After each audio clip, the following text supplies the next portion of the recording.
কবরের চাপ থেকে কারা রেহাই পাবে? একটি বক্তব্যে শুনেছিলাম কবরের চাপ নাকি সবাইকেই দেওয়া হবে। ভাইরা আমার, কবরের আযাব, বিশেষ করে কবরের প্রথম চাপ, আযাবটা শুধুমাত্র পাপিষ্ঠদের জন্যই হবে, কিন্তু কবরের যে একটা চাপ থাকবে, কবর প্রথমেই একটা চাপ দিবে। যারা কবরস্থ হবে না, বারজাখী জীবনে যে যেখানে তার ধ্বংসাবশেষ থাকুক, সেখানে একটা প্রেসার প্রত্যেকটা মানুষকে দেয়া হবে, একটা চাপ থাকবে। একটা হাদিসে আসছে, নবী করিম সাল্লাল্লাহু আলাইহি সাল্লাম বলেছেন, এই চাপ থেকে কেউ রেহাই পাবে না। যদি কবরের চাপ থেকে কেউ রেহাই পায়, তাহলে সে সাদ ইবনে মুআজ রাদিয়াল্লাহু তাআলা একজন সাহাবীর কথা বলেছেন, তিনি পাবেন। এছাড়া আর কেউ কবরের চাপ থেকে রেহাই পাবে না। তবে এটা আলমুল গায়েবের বিষয়, কেমন হবে সেটা একমাত্র আল্লাহ ভালো জানেন। এটা ঠিক, যারা ঈমানদার তাদের চাপটা হবে সহনীয়, যারা বেঈমান তাদের চাপটা হবে অসহনীয়। এই জন্যই কবরের এই জগৎটা সম্পর্কে সবচেয়ে বেশি ভয় পেতেন সাহাবায়ে কেরাম এবং খুদ রাসূল আকরাম সাল্লাল্লাহু আলাইহি সাল্লাম সাবধান করতেন। তিনি বলেছেন, কবর হলো আউয়ালু মানাজিলিল আখিরাহ, আখিরাতের প্রথম ধাপ। যে ব্যক্তি এই ধাপে পার পেয়ে যাবে, তারপরে সব ধাপগুলো সহজ হবে ইনশাআল্লাহ। অতএব ভাইরা আমার, কবরের এই চাপ থেকে আসলেই কেউই রেহাই পাবে না। এমনকি মুসলমানদেরকেও, ঈমানদারদেরকেও চাপটা দেওয়া হবে, তবে তাদেরটা কাফের এবং পাপিষ্ঠদের চাইতে ভিন্নতর হবে, সহজতর হবে, কিন্তু হবে। সে হাদিস কিন্তু আছে, তার ধরন কেমন হবে সেটা একমাত্র আল্লাহ তাআলা ভালো জানেন। এই জন্যই কবরের এই জায়গাটা নিয়ে আমাদের সব সময় চিন্তা থাকা উচিত, পেরেশানি থাকা উচিত। বিশেষ করে এই কবরের যে আযাব হবে, সওয়াল জবাব হবে, এগুলো থেকে মুক্ত হওয়ার জন্য, বিশেষ করে আযাব থেকে বাঁচার জন্য আমাদেরকে কিছু আমল করতে হবে। যেমন যারা চগলখুরি করে তাদের কবরের আযাবের আশঙ্কা বেশি হয়, এই জন্য চগলখুরি ত্যাগ করা এটা কবরের আযাব থেকে মুক্ত থাকার জন্য পূর্ব শর্ত। আরেকটা হলো পেশাব থেকে ভালো করে পরিচ্ছন্ন হওয়া, পবিত্র হওয়া, ঘর বাড়ি জামা কাপড় শরীর পেশাবে মাখামাখি না করা, যত সম্ভব পেশাব থেকে পরিচ্ছন্ন থাকা। কারণ নবী রাসূলুল্লাহ সাল্লাল্লাহু আলাইহি ওয়াসাল্লাম বলেছেন, ইস্তানজাহু মিনাল বাউল, তোমরা পেশাব থেকে পবিত্র হও ভালো করে, ফাইন্না আম্মাতা আযাবিল কবরি মিনহু, কারণ বেশিরভাগ কবরের আযাব পেশাবের কারণে হয়। এই জন্য পেশাব থেকে পরিচ্ছন্ন হতে হবে। কবর আযাব থেকে মুক্ত থাকার জন্য, নাজাতের জন্য রাতে সূরা মুলক তেলাওয়াত করতে হবে। নবী সাল্লাল্লাহু আলাইহি ওয়াসাল্লাম বলেছেন, যারা রাতে শোয়ার আগে সূরা মুলক তেলাওয়াত করে, আল্লাহ তাআলা তাদেরকে কবরের ফিতনা থেকে বাঁচিয়ে রাখেন। ঠিক একইভাবে কবর আযাব থেকে বাঁচার জন্য সাধারণত যে কোনো গুনাহ থেকে আমাদের বেঁচে থাকতে হবে। আল্লাহ তাআলা আমাদের সবাইকে সেই তৌফিক দান করুন। তাহলে ভাইরা আমার, কবরের যে চাপের কথা বলা হয়েছে, হাদিসের ভাষ্য মতো সেটা সকলকে দেওয়া হবে, এমনকি ঈমানদাররাও সেটা থেকে রেহাই পাবে না। এই জন্যই সাহাবায়ে কেরাম অনেক ভয় পেতেন কবরের জগৎ নিয়ে। এইখানে নাজাত তো বাকি সবগুলো নাজাত। আল্লাহ আমাদের সবাইয়ের কবরের জগৎটাকে সহজ করুন এবং বারজাখী জীবনে আমাদেরকে আল্লাহ তাআলা সকল আযাব ফিতনা থেকে বাঁচিয়ে রাখুন। এরপরে প্রশ্ন হলো, নিজের স্ত্রীকে অন্যের স্ত্রী বানিয়ে প্রবাসে পাঠানো কি জায়েজ? সেখানে যদি স্ত্রী চাকরি করে টাকা দেশে পাঠায়, সে টাকা হালাল হবে কিনা জানলে উপকৃত হব। আমার জানতে ইচ্ছা করে, এই প্রশ্ন যিনি করেছেন তিনি যাকে মিন করেছেন, সেই পুরুষ লোকটা কি দেশে বসে বসে স্ত্রীর পাঠানো টাকা খায়? তাহলে তার হাতে চুড়ি পড়ে নারী সাজা উচিত। যে তার বউরে উপার্জন করতে দিয়ে সে বসে বসে খায়, এ তো পুরুষ না, এ তো পুরুষ জাতির কলঙ্ক, এ তো নারী, আদা নারী। এবং নিজের বউকে আরেকজনের বউ কাগজে কলমে দেখায় বিদেশে নেওয়া, হোক কাগজে কলমে, এর চাইতে ন্যাক্কারজনক, জঘন্য, হারাম, প্রতারণা আরেকটা কি হতে পারে? আপনাদের সিলেট এলাকায় এই হারামটা খুব জনপ্রিয় হারাম, যে লন্ডনে মেয়েকে পাঠাবে বা ছেলেকে পাঠাবে, তো লন্ডনে একটা মেয়ের সাথে কাগজে কলমে বউ বানায়, চুক্তি করে, এয়ারপোর্টে যাওয়ার পর দুজন দুদিকে চলে যায়। এই আপদ আপনাদের এলাকায় আছে না নাই? ভাই, টাকা নিয়ে তো কবরে যাইতে পারবেন না। এই হারাম উপায়ে আপনাকে বিদেশ পাড়ি দিতে কে বলেছে? আপনার বিবেককে জিজ্ঞাসা করেন। একজন মুসলমান কখনো অসৎ এবং প্রতারণাকারী হতে পারে।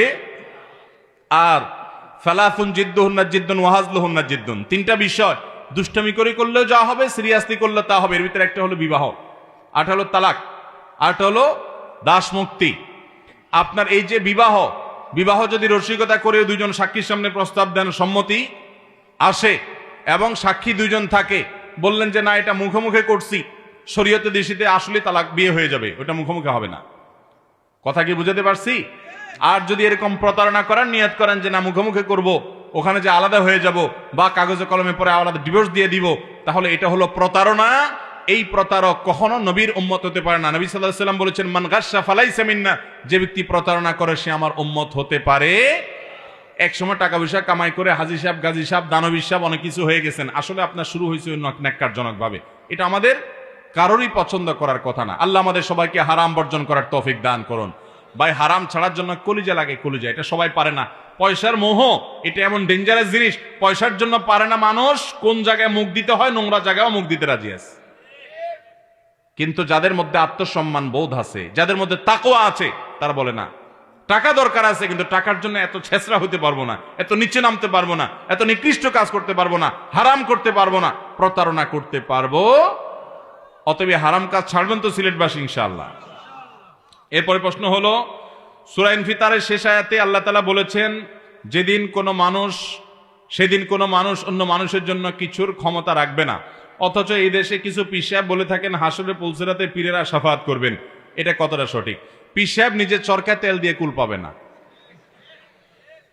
পীর সাহেব নিজের চরকা তেল দিয়া কুল পাবে না। পীর সাহেব কোত্থেকে আপনাকে রক্ষা করবে? আপনি পীর সাহেব রে গাছের লাউটা আগে আগে দিয়ে আসতেছেন, আপনি পীর সাহেব রে গরুর দুধটা আগে দিয়ে আসতেছেন, সবকিছু দিয়ে আসতেছেন এই আশা যে আপনাকে আখিরাতে সে বাঁচাবে। আপনি দেখবেন পীর সাহেব ইয়ানফসি ইয়ানফসি করতে করতে পাগলের মতো দৌড়াচ্ছে। ভাইরা আমার, আমাদের নবী সাল্লাল্লাহু আলাইহি সাল্লাম ছাড়া অন্যান্য নবী রাসূলগণ পর্যন্ত বেকারার থাকবেন, অস্থির থাকবেন, ইয়ানফসি ইয়ানফসি করবেন। সেখানে আপনার পীর সাহেব কি করবে? যদি কোনো পীর সাহেব এরকম কোনো ওয়াদা করে, এটা মিথ্যা ওয়াদা। কোন পীর সাহেব নিজে থেকে কোন মুরিদরে পার করে দিয়ে দিবেন, জান্নাতে নিয়ে যাবেন, এটাতে করে নিবেন, সেটাতে নিবেন, সুপারিশ করবেন, এগুলো মিথ্যা কথা। কোরআন হাদিসের আলোকে বোঝা যায় এরকম কোন ক্ষমতা পাওয়ার তাদের হাতে। অতএব আল্লাহ এই সমস্ত বিভ্রান্তি থেকে আমাদেরকে বাঁচার তৌফিক দান করুন। এরপরে প্রশ্ন হলো, আমি একজন গৃহিণী, আমার প্রায় 4 ভরি স্বর্ণের অলংকার রয়েছে, রূপা বা নগদ টাকা জমা নেই। 4 বছর পূর্বে পিতার সম্পত্তি থেকে কিছু টাকা পেয়ে একটা রিক্সা ক্রয় করি। কিছুদিন পর তা একজনের নিকটে বিক্রি করি। ক্রেতা অল্প কিছু টাকা দেওয়ার পর বাকি 26,000 টাকা দেব করে দেয় নাই। এভাবে 4 বছর পার হয়েছে। প্রশ্ন হলো, আমার উপর জাকাত হবে কিনা? যদি হয় বিগত 4 বছরের জাকাত দিতে হবে কিনা? উত্তর হলো জাকাত দিতে হবে। কারণ শুধু স্বর্ণ যদি হয় 7.5 ভরির নিচে জাকাত আসবে না। কিন্তু স্বর্ণের সাথে যদি আপনার নগদ টাকা থাকে, তাহলে স্বর্ণের মূল্য, বিক্রয় মূল্য এবং নগদ টাকা মিলিয়ে রূপারটা টাচ করলেও জাকাত দিতে হবে। আর রূপার নেশাব কত? 595 গ্রাম রূপা 52.5 তোলা হয়, ভরি হয়। এই পরিমাণ রূপা কেনার টাকা অনেক অনেক বেশি না, অনেক অল্প। সেটা হলো আপনার বোধহয় বর্তমান বাজার মূল্য কত? 40-50 হাজার বা 60,000 হবে, এর কম বেশি প্লাস মাইনাস হবে। তো এইরকম টাকার মালিক হলে জাকাত এসে যাবে। অতএব আপনার উপর জাকাত আসবে। আপনি কারো কাছ থেকে বিক্রি করেছেন রিক্সা, তার টাকা অর্ধেক পেয়েছেন, বাকিটা পান নাই। বাকিটা যেটা পাওনা আছে, পাওয়ার আশাও নাই। যদি এরকম হয় তাহলে সেটা আপনার জাকাত কাউন্ট করতে হবে না। যেটা আছে এটার জাকাত আপনি দিয়ে যাবেন। ইসলামে এতিমের হক আদায়ের ব্যাপারে কি বলা হয়েছে? এতিমের হক আদায় করতে হবে। এতিমকে লালন পালনকারী সম্পর্কে নবীজি বলেছেন, আনা ওয়া কাফিলুল ইয়াতীমি কাহাতাইন, আমি এবং এতিমের লালন পালনকারী এই 2 আঙ্গুলের মতো পাশাপাশি অবস্থান করব। আমাদের সমাজে এতিমকে লালন পালন মানুষ করে স্বার্থে। কিসে করে?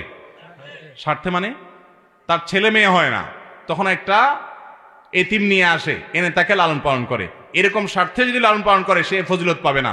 যে ব্যক্তি বাপ ডাক শোনার জন্য, মা ডাক শোনার জন্য নয়, বরং এতিমকে টাকা পয়সা, খরচ খরচা, পড়াশোনার সব দায়িত্ব নিয়ে, এতিম তার মায়ের কাছেই আছে কিন্তু উনি বাবার মতো স্নেহ দেন, সকল খরচ খরচা করেন আল্লাহকে খুশি করার জন্য, এই ব্যক্তি জান্নাতে নবী সাল্লাল্লাহু আলাইহি সাল্লামের পাশাপাশি অবস্থান করবে। অতএব আমাদের উচিত প্রত্যেকে যার যার সাধ্য অনুযায়ী এতিমদের পাশে দাঁড়ানো, কমপক্ষে একটা এতিমের স্পন্সর হওয়া, দায়িত্ব নেওয়া। আল্লাহ আমাদেরকে তৌফিক দান করুন। উল্টা বরং অনেক চাচা আছে যে অমানুষ, সে ভাই মারা যাওয়ার পরে ভাইয়ের সম্পদ থেকে ভাতিজাকে বঞ্চিত করে টাকা মেরে দেয়। আছে না নাই এরকম অমানুষ? এইরকম অমানুষরা, তাদের সম্পর্কে আল্লাহ কোরআনে কারীমে বলেছেন যে উলাইকা ইয়াকুলুনা ফি বুতুলিহিম নারা, তারা তাদের এই যারা এরকম এতিমের হক মারে, এতিমের হক মারনেওয়ালারা, তারা তাদের পেটে জাহান্নামের আগুন ঢুকায়। তাদের জাহান্নামে যাওয়ার নিশ্চয়তা তারা যেন দুনিয়া থেকে করে যাচ্ছে। আল্লাহ আমাদেরকে হারাম থেকে বেঁচে থাকার তৌফিক দান করুন। রমজানে আমাদের দেশে দ্রব্যপণ্যের দাম অতি মাত্রায় বাড়িয়ে দেন ব্যবসায়ীরা। এ সম্পর্কে আপনার মতামত কি? আমার আবার মতামত কি? রমজান হলো সহমর্মিতার মাস, মুয়াসাত, শাহরুল মুয়াসাত বা সহমর্মিতার মাস। এই মাসে একে অন্যের প্রতি আরো বেশি সহমর্মী হবে। সহমর্মী না হয়ে সেখানে আরো বরং আমাদের ব্যবসায়ীরা, বিশেষ করে ভোগ্যপণ্যের ব্যবসায়ীরা যে অতিরিক্ত মুনাফা করেন, এই ন্যাক্কারজনক বিষয়গুলো তখনই আমাদের মধ্যে আসে যখন আমাদের মধ্যে ধর্মীয় জ্ঞানের অভাব থাকে। আপনি মিডিল ইস্টে চলে যান, এমনকি আফ্রিকায় চলে যান, দেখবেন গ্রোসারি দোকানগুলোতে, মুদি দোকানগুলোতে অন্য সময়ের চাইতে এই টাইমে দাম কমায় দেওয়া হয় জিনিসপত্রের, যাতে করে রমজানের রোজাদাররা একটু ভালোভাবে বন্দি করতে পারে, সহজ হয় তাদের জন্য। আর আমাদের দেশে উল্টা আরো চিনি, সোলা, যে আইটেমগুলো রমজানে বেশি ডিমান্ড থাকে, এগুলো সব সরায় রেখে রোজা আসলে তার দাম বাড়ায় তারপরে বিক্রি করে। যখন আমরা দেখি এরকম অনেক ব্যবসায়ী মুখে দাঁড়িয়ে আছে, 5 ওয়াক্ত নামাজে পড়ে, তখন আমাদের লজ্জা হয় যে এরা ইসলাম বুঝে নাই। ইসলাম শুধুমাত্র নামাজ আর দায় রাখার নাম নয়। অতএব ব্যবসায়ীরা আমরা অসৎভাবে এভাবে উপার্জন করব না, গুদামজাত করব না, ক্রাইসিস সৃষ্টি করব না, আল্লাহর জন্য ছাড় দিব। আল্লাহ আমাদেরকে তৌফিক দান করুন। সবাই চেষ্টা করবো তো ইনশাআল্লাহ। ভাইরা আমার, আমরা যে সমস্ত কথা জানলাম শুনলাম, আল্লাহ আমাদের সবাইকে আমলের তৌফিক দান করুন। জাযাকুমুল্লাহ খাইর ওয়া আখিরু দাওয়ানা আনিল হামদুলিল্লাহি রাব্বিল আলামিন। আসসালামু আলাইকুম ওয়া রাহমাতুল্লাহি ওয়া বারাকাতুহু।